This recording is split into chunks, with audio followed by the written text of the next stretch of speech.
Hello everyone, welcome to inner depths. आज हम पढ़ेंगे क्लास 11th साइकोलॉजी एनसीईआरटी में चैप्टर 1 है। व्हाट इज साइकोलॉजी का एक पार्ट है, development of psychology in India.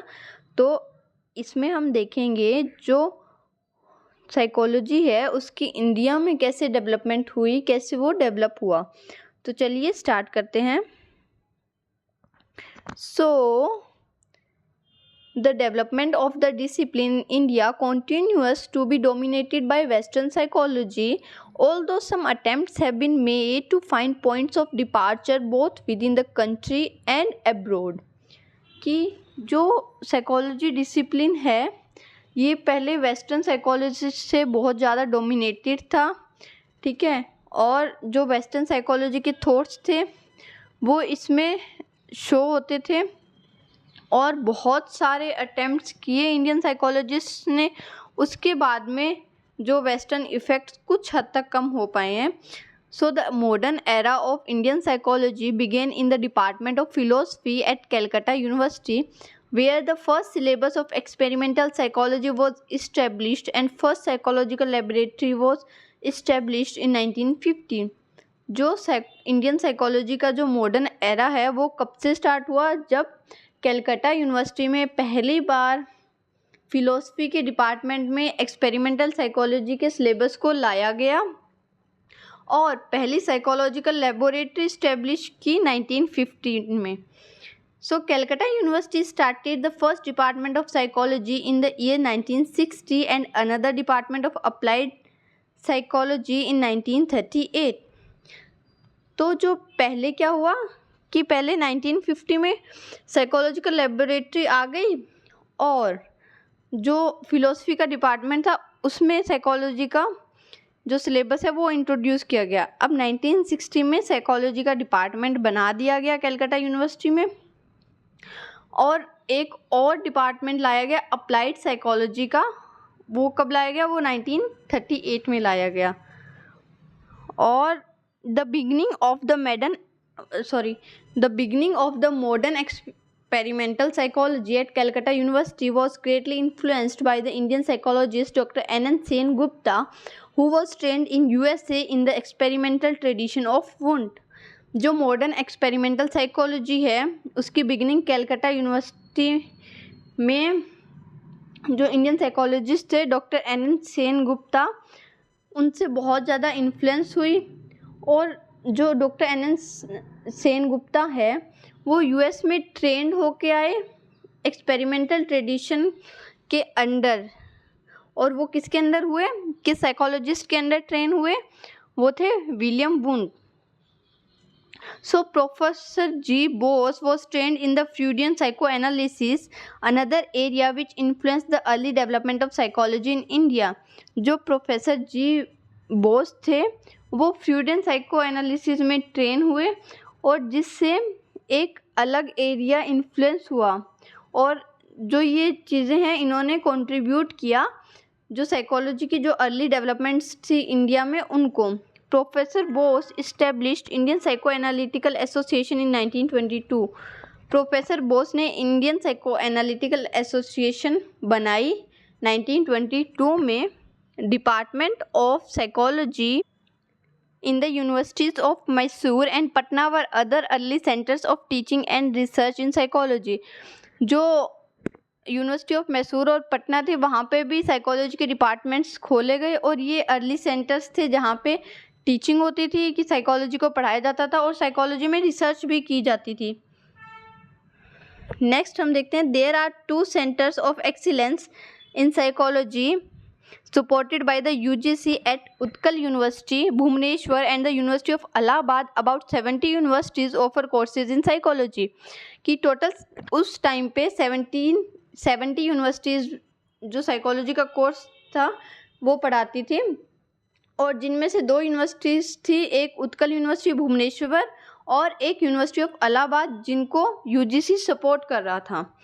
Durganand Sinha in his book Psychology in a Third World Country, The Indian Experience, published in 1986, traces the history of modern psychology as a social science in India in 4 phases. Durganand Sinha है, उन्होंने अपनी book psychology in a third world country the Indian experience नाम की इन्होंने book publish की 1986 में, और जहाँ पे इन्होंने जो मॉडर्न साइकोलॉजी है उसकी हिस्ट्री को लिखा गया, और उन्होंने एज अ सोशल साइंस उस हिस्ट्री को 4 फेजेस में डिवाइड किया। सो वो कौन कौन सी 4 फेजेस थी जिसमें इन्होंने हिस्ट्री को डिवाइड किया। According to him, the first phase till independence was a phase with emphasis on experimental psychoanalytic and psychological testing research, which primarily reflected the development of the discipline in Western countries. उनके according जो first phase थी वो independence तक की phase थी, जहाँ पे experimental psycho analytical और साइकोलॉजिकल टेस्टिंग और रिसर्च पे बहुत ज़्यादा ध्यान दिया गया। और जो अब नेक्स्ट क्या थी second phase, the second phase till the 1960s was the phase of expansion of psychology in India into different branches of psychology. During this phase, Indian psychologists showed a desire to have an Indian identity by seeking to link Western psychology to the Indian context. They did this by using Western ideas to understand the Indian situation. तो first में क्या था कि उन्होंने ये सारी चीज़ें की, बट ये सारी चीज़ें जो एक्सपेरिमेंट और जो साइको एनालिटिक टेस्टिंग और रिसर्च की थी ये वेस्टर्न कंट्रीज़ में रिफ्लेक्ट हो रहा था कि थ्योरी वेस्टर्न कंट्रीज़ के अकॉर्डिंग थी।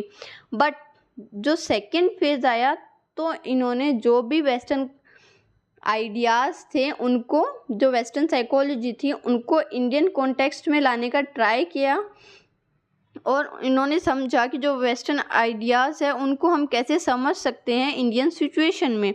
तो ये हुआ था सेकेंड फेज़ में।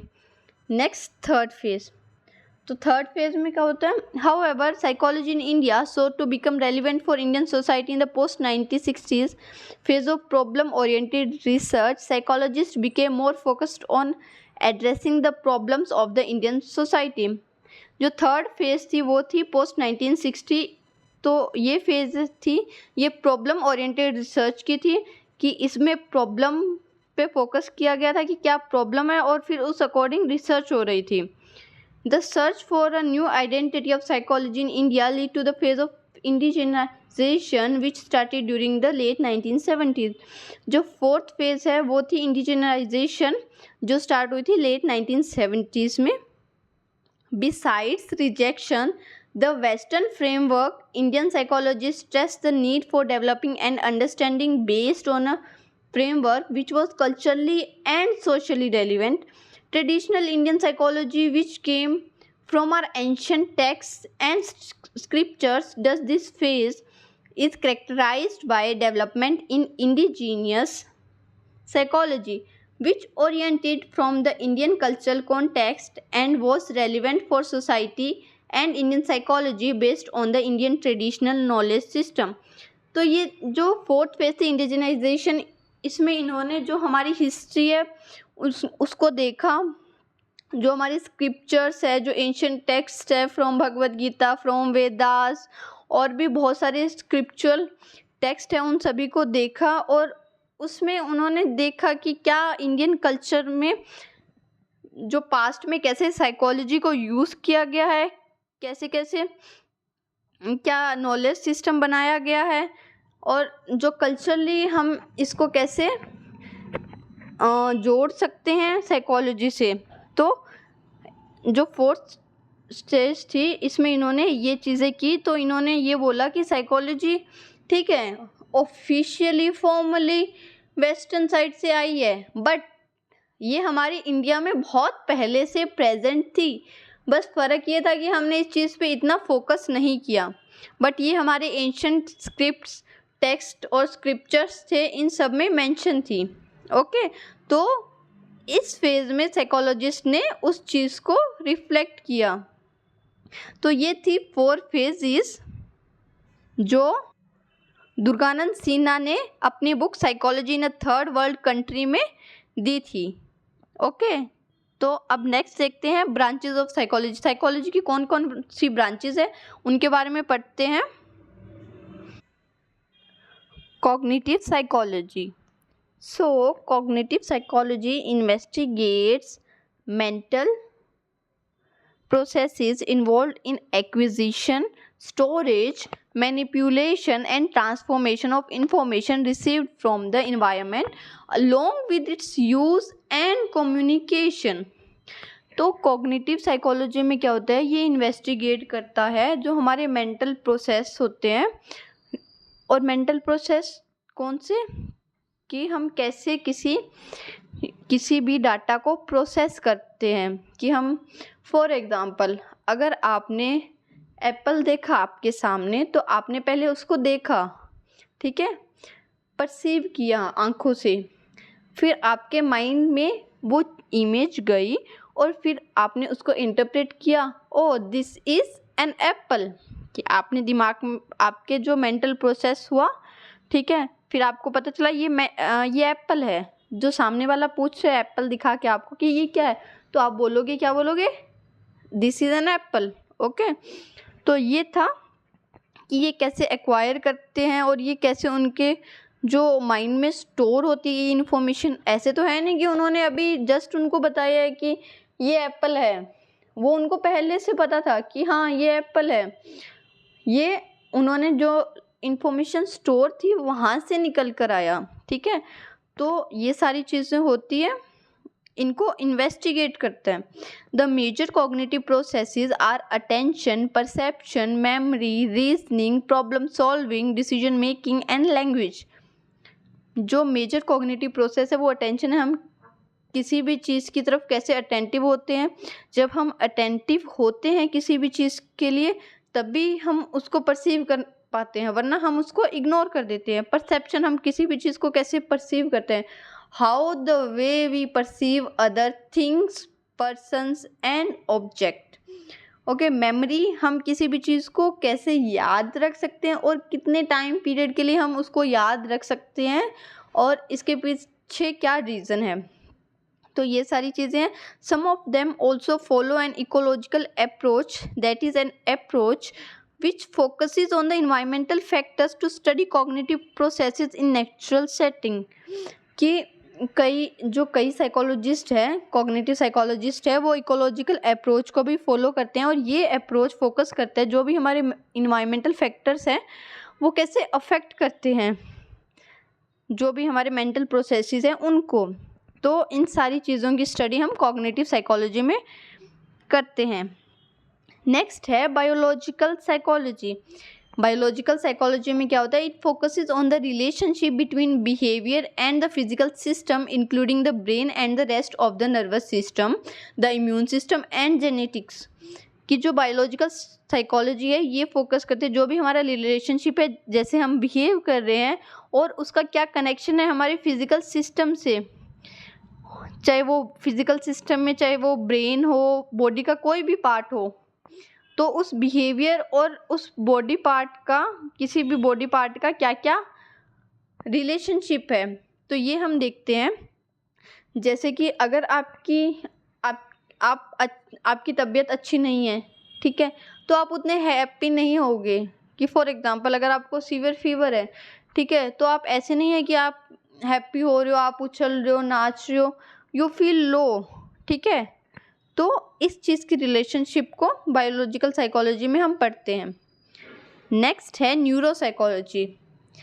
It has emerged as a field of research where psychologist and neuroscientist are working together. Researchers are studying the role of neurotransmitters or chemical substances which are responsible for neural communication in different areas of the brain and therefore is associated mental functions. तो neuropsychology में हम basically क्या पढ़ते हैं कि ये एक नई फील्ड है जो एमर्ज हुई है. इसमें साइकोलॉजिस्ट और न्यूरो साइंटिस्ट मिलकर काम करते हैं. इसमें वो बोलते हैं कि जो न्यूरोट्रांसमीटर या फिर केमिकल सब्सटेंस है जो रिस्पॉन्सिबल होता है न्यूरल कम्युनिकेशन का, तो वो कैसे मेंटल फंक्शन से एसोसिएट करता है. फॉर एग्ज़ाम्पल, हमने किसी भी चीज़ को टच किया, हमने गरम तवे को टच किया, हॉट पैन को हमने टच किया, तो जैसे ही हमने उसको छुआ we automatically take back our hand, कि हम अपना हाथ तुरंत से हटाएंगे क्योंकि वो हमें गरम लगा. तो वो हमें गरम लगा तो वो गरम हाथ पे, हाथ हम कैसे हटाएंगे, क्योंकि जो इंफॉर्मेशन है जो हाथ पे गरम लगा वो गई हमारे ब्रेन में, ब्रेन ने प्रोसेस किया और हैंड ने मूवमेंट की। तो ये एक प्रोसेस के थ्रू होता है। तो जो सेंसरी ऑर्गन से ब्रेन तक जो मैसेज पहुंचता है और ब्रेन से जो मैसेज रिवर्ट होकर वापस सेंसरी ऑर्गन तक पहुंचता है, ये न्यूरॉन्स का, न्यूरोट्रांसमीटर्स का, केमिकल सब्सटेंसेस का काम होता है।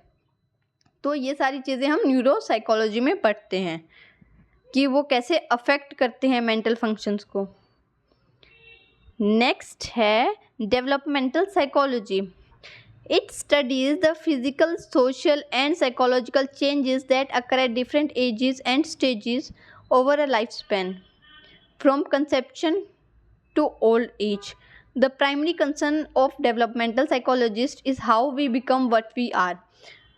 तो डेवलपमेंटल साइकोलॉजी में बेसिकली हम पढ़ते हैं कि जो भी हम हैं आज, कि जब हम पैदा हुए तब से लेकर अब तक हम जो भी पर्सन है, जो भी हमारा बिहेवियर है, जो भी हमारी पर्सनैलिटी है, जो भी हमारा एटीट्यूड है, तो वो कैसे स्टेप बाय स्टेप चेंज हुआ और कैसे वो स्टेप बाय स्टेप फ्रेम हुआ, कैसे वो बना, और जो फिज़िकल, सोशल और जो साइकोलॉजिकल फैक्टर्स है जिसकी वजह से हम बने आज जैसे हम हैं। कि मान लो कि मैं एक इंट्रोवर्ट पर्सन हूँ, मैं किसी से बात करना नहीं पसंद करता, मैं अकेले रहना पसंद करता हूँ। तो मैं ऐसा क्यों हूँ?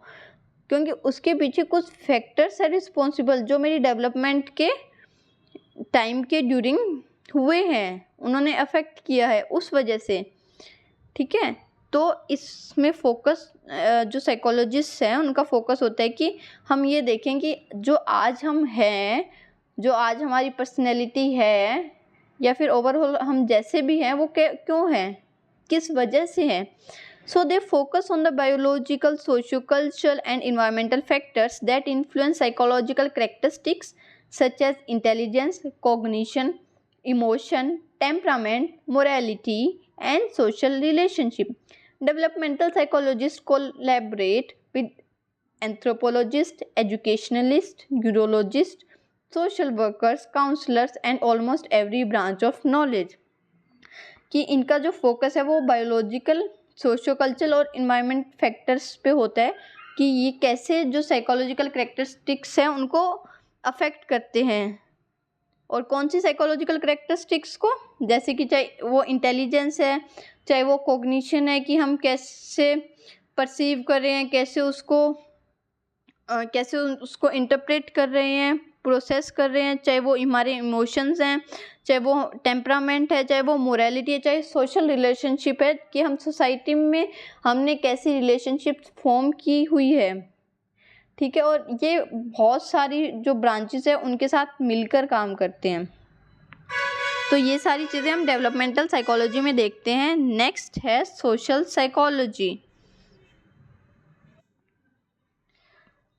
So it explores how people are affected by their social environments, how people think about and influence others.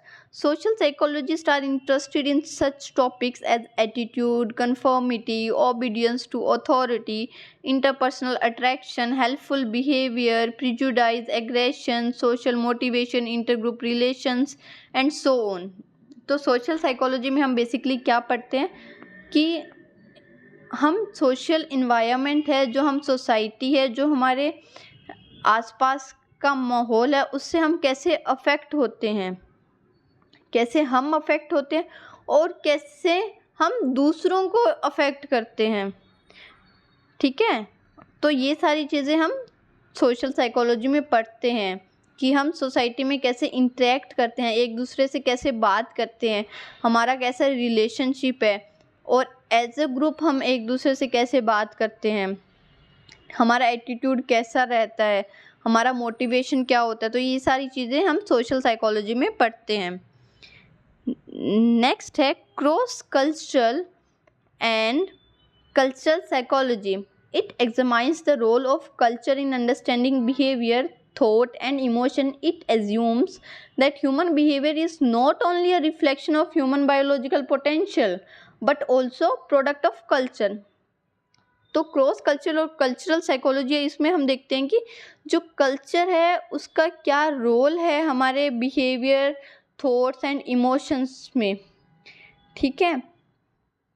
और ये बोलते हैं कि जो ह्यूमन बिहेवियर वो एक ह्यूमन बायोलॉजिकल पोटेंशियल का रिफ्लेक्शन नहीं है, बट वो एक कल्चर का प्रोडक्ट है, कि जो हमारी अपब्रिंगिंग है, जो हमने इन्वायरमेंट से सीखा है, हमारे सोशल इन्वायरमेंट से सीखा है, वो हमारे बिहेवियर, थॉट और इमोशन को अफेक्ट करता है। फॉर एग्जांपल, अगर कोई वेजिटेरियन फैमिली है, उनके लिए नॉन वेज बहुत बड़ी बात है, ठीक है। और वेयरएज जो नॉन वेजिटेरियन फैमिली है उनके लिए सब कुछ नॉर्मल है, there is no big deal, ठीक है। तो जो वेजिटेरियन है वो सोचेंगे कि यार किसी को मारना एक बहुत बड़ी बात है, कि we can not do that. Whereas जो नॉन वेजिटेरियन फैमिली है उनके लिए ये सब नॉर्मल है, क्योंकि उन्होंने ये चीज़ें सीखी है बचपन से अपने आसपास कि it's not a big deal, okay. तो ये है कल्चर का इम्पैक्ट। नेक्स्ट है environment psychology. It studies the interaction of physical factors such as temperature, humidity, pollution, and natural disasters on human behavior. The influence of physical arrangement of the workplace on health, emotional state, and interpersonal relations are also investigated. Environment psychology में हम पढ़ते हैं जो भी environmental factors हैं, चाहे वो temperature हो, ह्यूमिडिटी हो, पोल्यूशन हो, या कोई भी नेचुरल डिज़ास्टर हो, उसका ह्यूमन बिहेवियर पे क्या अफेक्ट होता है, ठीक है। तो ये चीज़ हम पढ़ेंगे। जैसे हम बोलते हैं कि जो इंडियन पीपल है वो लेज़ी है, ठीक है, और किसके कंपेयर से, वेस्टर्न पीपल्स के।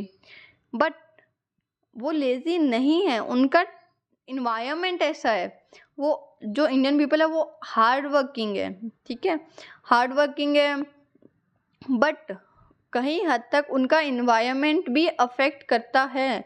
ये स्टडी में उन्होंने बोला कि इतना थोड़ा बहुत फ़र्क है, और ये फ़र्क क्यों है, ये टेम्परेचर की वजह से। वहाँ पे कोल्ड टेम्परेचर है, ठीक है, तो कोल्ड टेम्परेचर में हम क्या होता है कि कितने भी कपड़े पहन के हम वर्क कर सकते हैं। और इंडिया में क्या है, एडवर्स टेम्परेचर है, कि गर्मियों में इतनी ज़्यादा हॉटनेस होती है कई प्लेसेस पे, हम चाहकर भी उस टेम्परेचर में हम काम नहीं कर सकते, ठीक है।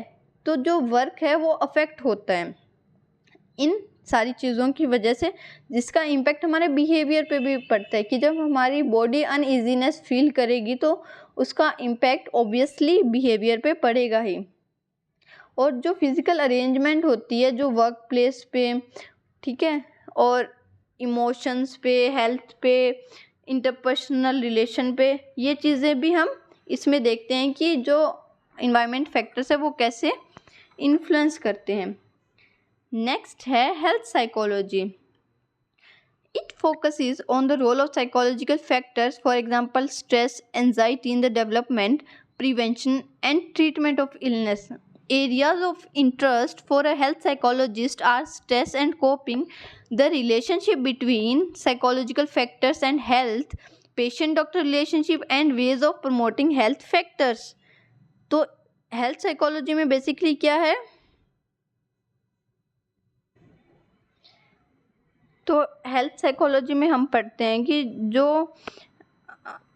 इसका फोकस होता है कि जो साइकोलॉजिकल फैक्टर्स हैं वो किसी भी इलनेस, किसी भी बीमारी को डेवलप होने, उसको प्रिवेंट करने और उसका ट्रीटमेंट में कैसे अफेक्ट करते हैं। और psychological factors like stress, anxiety, अगर कोई पर्सन है वो स्ट्रेस में है, वो एंजाइटी में है, तो उसकी प्रोग्रेस के चांसेस कम होते हैं।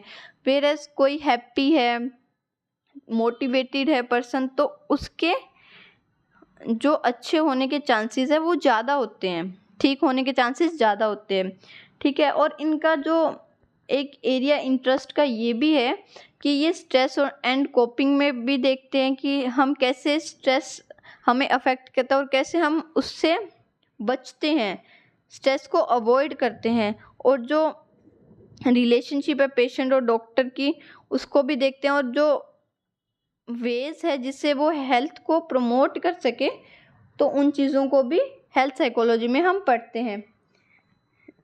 नेक्स्ट है clinical and counselling psychology.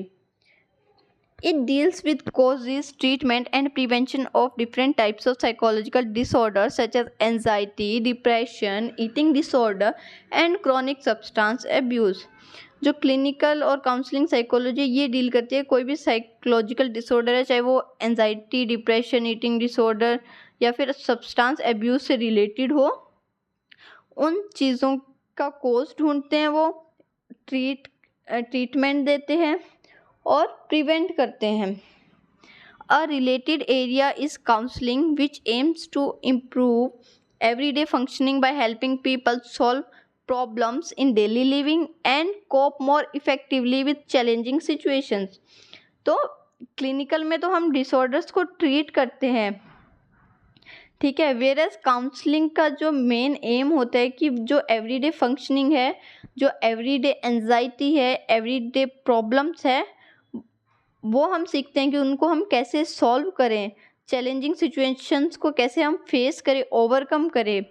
The work of clinical psychologist does not differ from that of counselling psychologist, although a counselling psychologist sometimes deal with people who have less serious problem. कि जो clinical psychologist और counselling psychologist है, इनमें कोई ज़्यादा difference नहीं है, बस थोड़ा सा डिफरेंस है कि जो क्लिनिकल साइकोलॉजिस्ट है वो जो क्रोनिक पेशेंट्स हैं उनको डील करते हैं, और जो काउंसलिंग साइकोलॉजिस्ट है वो डिसऑर्डर्स रिलेटेड जो पेशेंट है उनको डील नहीं कर सकते, वो जो लेस सीरियस प्रॉब्लम्स हैं सिर्फ उनको ही डील करते हैं। In many instances, counseling psychologists work with students, advising them about personal problems and career planning. कि बहुत सारी केसेस में जो काउंसलिंग साइकोलॉजिस्ट है वो स्टूडेंट्स के साथ काम करते हैं, उनको एडवाइस करते हैं उनकी जो पर्सनल प्रॉब्लम्स हैं उनमें और उनके करियर को प्लान करने में। तो ये सारी चीज़ें कौन करते हैं? क्लिनिकल और काउंसलिंग साइकोलॉजिस्ट करते हैं। Like clinical psychologists, psychiatrists also study the causes, treatment and prevention of psychological disorder. कि क्लिनिकल साइकोलॉजिस्ट की तरह साइकाइट्रिस्ट भी कॉज, ट्रीटमेंट और प्रिवेंशन करता है साइकोलॉजिकल डिसऑर्डर का। Clinical psychologist have a degree in psychology. जो क्लिनिकल साइकोलॉजिस्ट हैं उनकी डिग्री होती है साइकोलॉजी में, which includes intensive training in treating people with psychological disorders.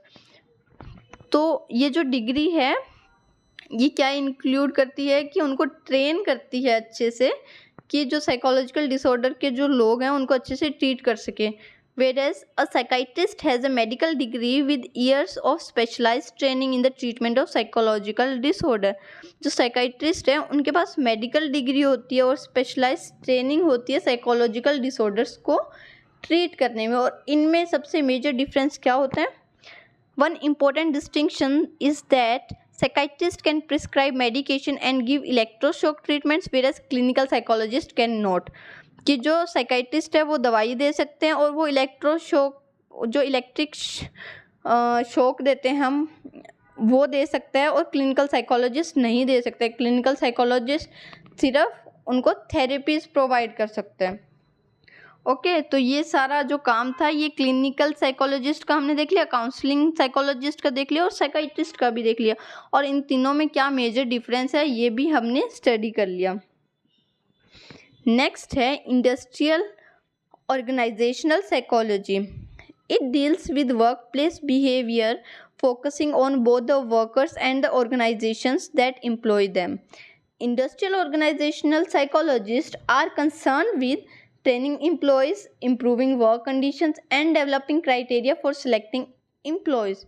कि जो इंडस्ट्रियल ऑर्गेनाइजेशनल साइकोलॉजी है ये फोकस करती है जो भी वर्क प्लेस है, जो काम की जगह है, उस पे जो बिहेवियर है उनका, जो वर्कर्स हैं उनका, ठीक है, और जो ऑर्गेनाइजेशन का बिहेवियर है उसको भी वो ऑब्जर्व करती है और वो सजेशन देती है कि आप कैसे इसको इम्प्रूव कर सकते हैं। और ये एक काम और भी करते हैं, जो नए एम्प्लॉयज़ हैं उनको ट्रेन भी करते हैं और जो उनकी वर्क कंडीशन है, अगर उनको लग रहा है कि वर्क कंडीशन एडवर्स है तो ये सजेशन देते हैं ऑर्गेनाइजेशंस को कि आप इसको इम्प्रूव करें ताकि जो एम्प्लॉयज़ हैं उनकी मेंटल हेल्थ अच्छी हो सके और वर्क एफिशिएंसी भी बढ़ सके। और ये एक क्राइटेरिया भी बनाते हैं जो एम्प्लॉयज़ हैं उनको सिलेक्ट करने का। तो ये सारी चीज़ें होती हैं इंडस्ट्रियल ऑर्गेनाइजेशनल साइकोलॉजी में। नेक्स्ट है educational psychology. It studies how people of all ages learn. Educational psychologists primarily help develop instructional methods and materials used to train people in both educational and work settings. They are also concerned with research on issues of relevance for education, counseling and learning problems. So educational psychologist में क्या होता है कि ये study करता है कि जो all ages के जो लोग हैं, जो डिफरेंट एज के लोग हैं, वो कैसे याद करते हैं चीज़ों को, कि क्योंकि जो ग्रेस्पिंग पावर है वो धीरे धीरे एज के साथ कम होती रहती है।